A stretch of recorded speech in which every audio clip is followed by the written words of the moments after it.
Hello mga ka-trending, welcome back to ZK Trend. Mami Bang may isiniwalat sa Don Bell.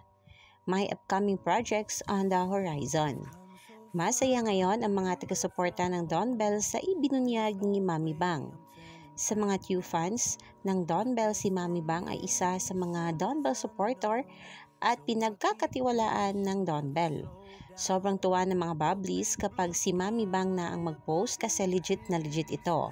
Ayon dito kay Mami Bang, let's ensure we continue supporting our Don Bell, especially with an upcoming project on the horizon. Walang bibitaw, Don Bell pa rin hanggang dulo. By the way, Bell will be attending ABS-CBN Christmas Special.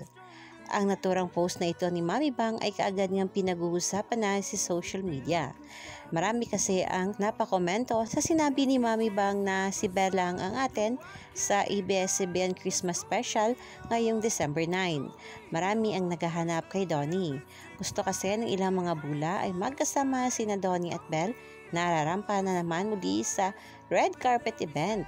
Ngunit tila ay sobrang busy nga itong si Donato ng mga panahon na iyan kaya si Bell lamang ang makakadalo. Ngunit yan ang ating pakakabangan, baka marahil ay dadalo nga si Donnie.